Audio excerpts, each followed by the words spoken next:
You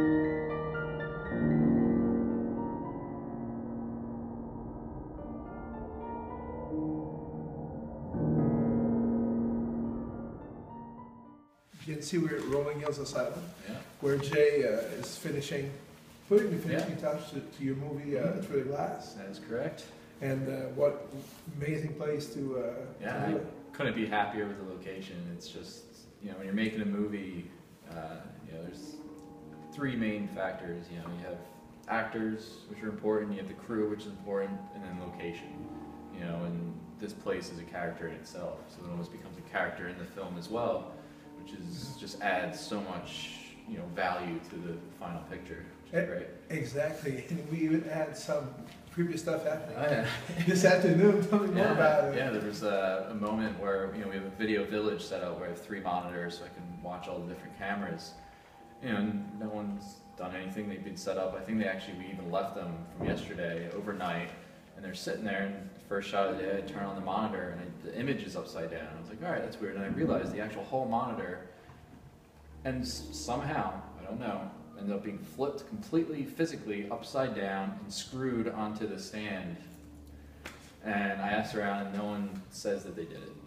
I mean, I don't know, but I believe them that they went in. Yeah, we were all kind of in shock, like. The room where we're filming is actually Roy's room, Right. which is the most famous ghost in the asylum. There's a giant guy over 7 feet tall, lived there from 1902 to 1940 something. So he died at a very young age of giant. Yeah. And a lot of people claim to see him, so that's pretty cool that we're in his room. Yeah, I'm interested. I know the one actor, Jeff, who's playing the psychiatrist, he was getting weird feelings last night.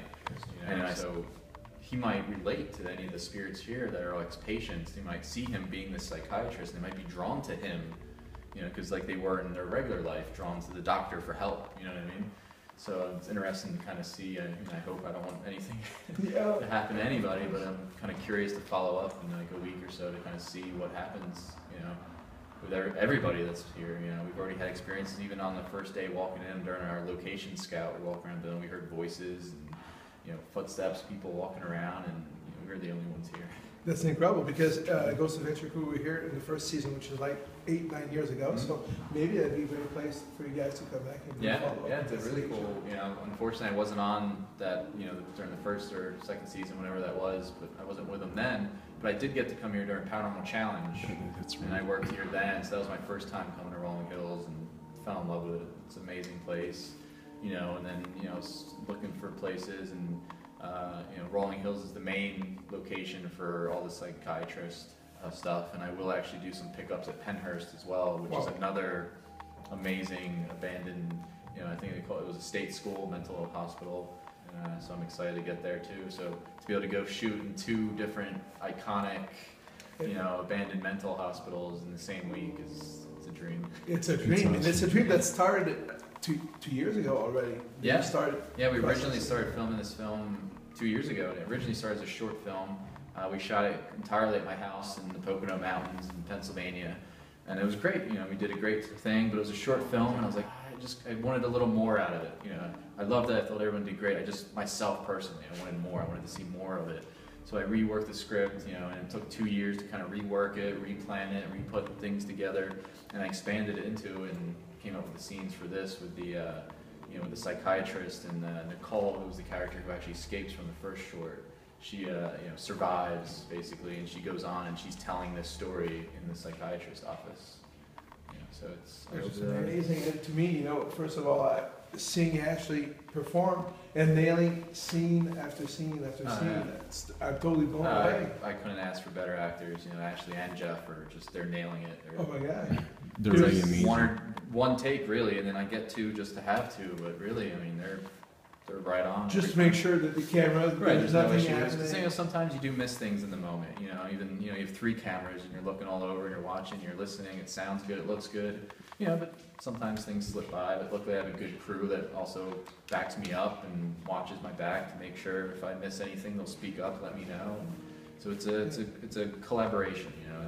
I'm the director. I'm doing this, but I listen to everybody, and you know, I want it to be, you know, I consider everyone, you know, here on the crew as like a family creating this project together. Everybody's treated great, and you can feel the family atmosphere. And some people are working together for the first time. Yeah. Like Jeanette, she's doing a masterful job. Yeah, she's good. You know, I've known her for a little bit now, and you know, we actually, when I met her, I didn't even realize she lives down the street from me. Like, literally, It's like a small world. 2-minute walk, not even.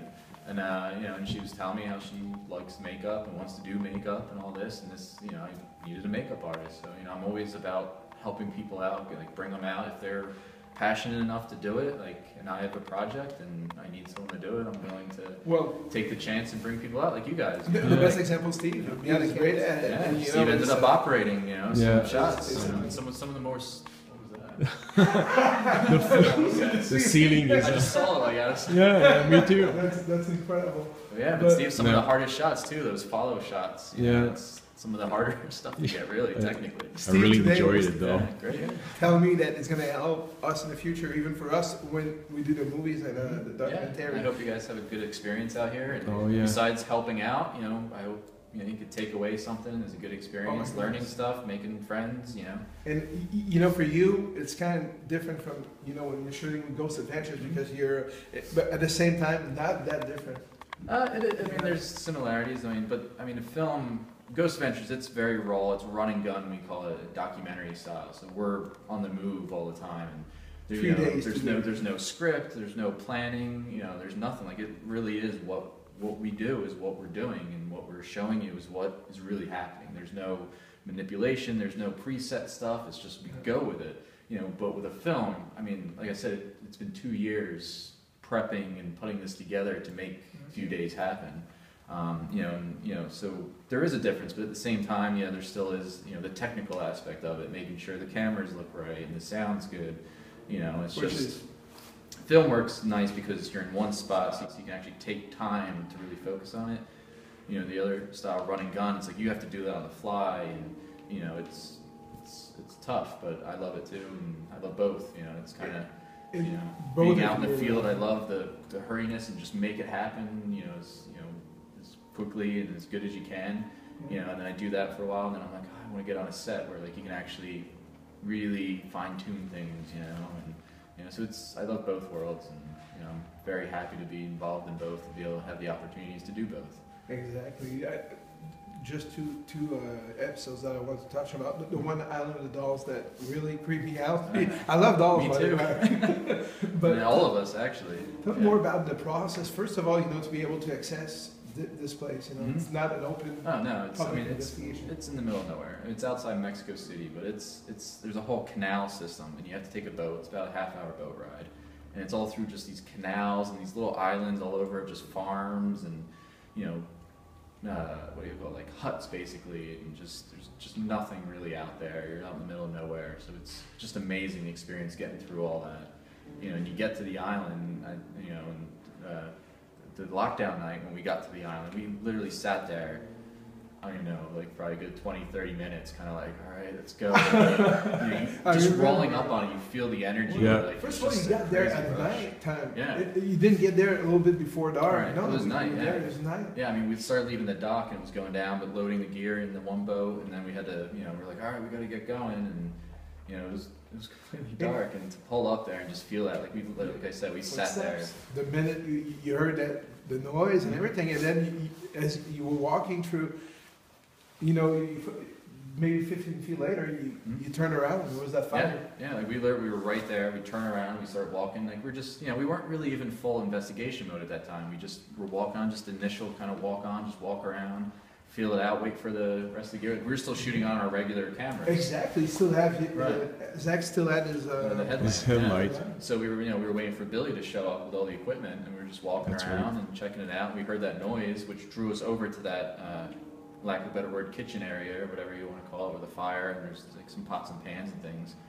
Nothing over there. We don't know what the noise was, but it sounded like pots and pans being moved and kicked around, which by itself was like, okay, whatever, And then literally took about 15 steps, turn around, and I was like, oh, I see on my camera this glow, and I'm like, whoa, what was that? And it was just a raging fire, and we were just there 30 seconds ago, maybe something like that. And what's weird is that then after the fact, we realized, oh, the sound came from there, we turn around and all of a sudden the fire. So I think those two pieces of evidence kind of correlate together.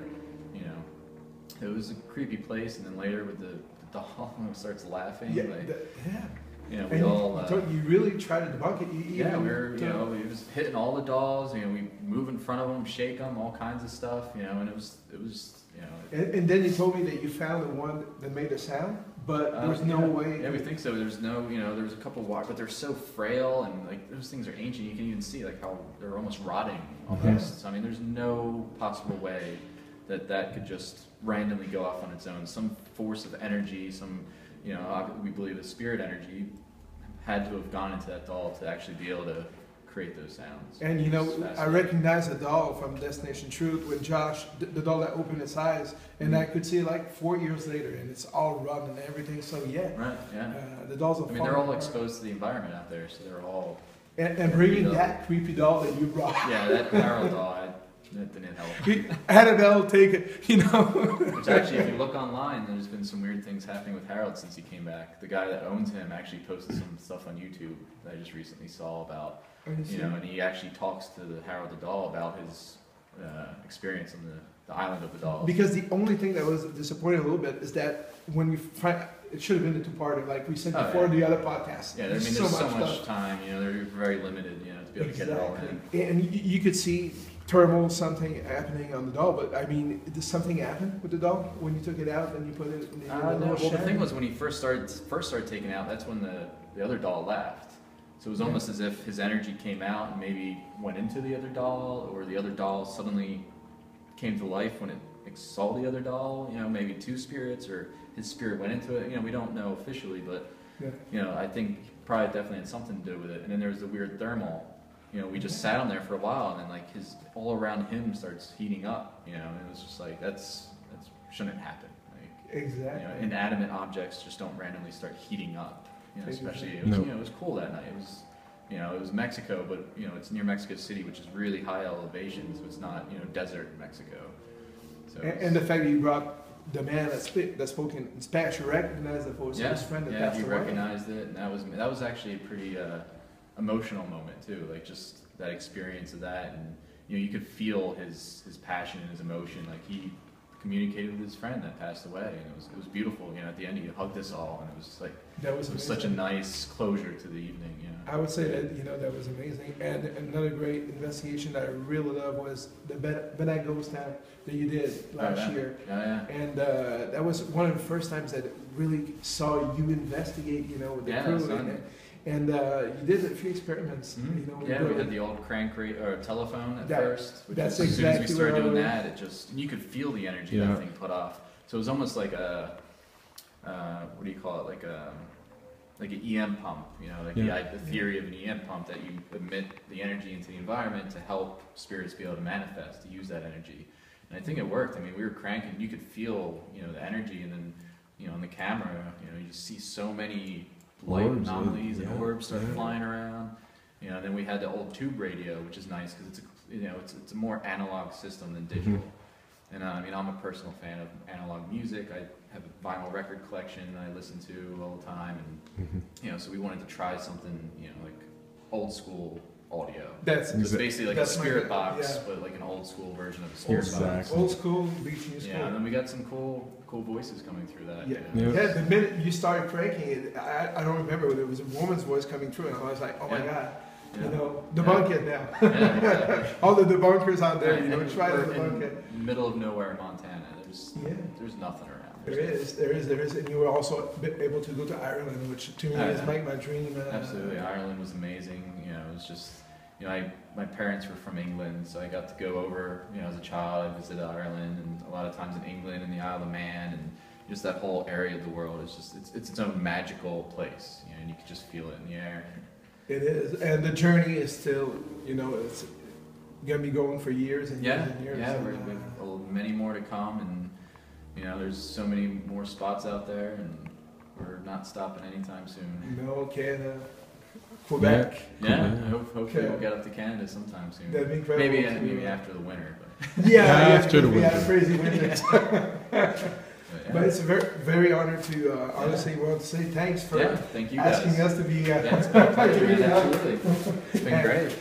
And hopefully be more of experiences on that. Definitely. I mean, work together. The show's not stopping. I'm not planning to stop making movies either. And Awesome. Exactly. Be good. Still want to be your close-up guy. Yeah. Come to Montreal and film sometime. Yeah. Thank you, Jay. Oh yeah. Excellent. Thank you. Thanks, man.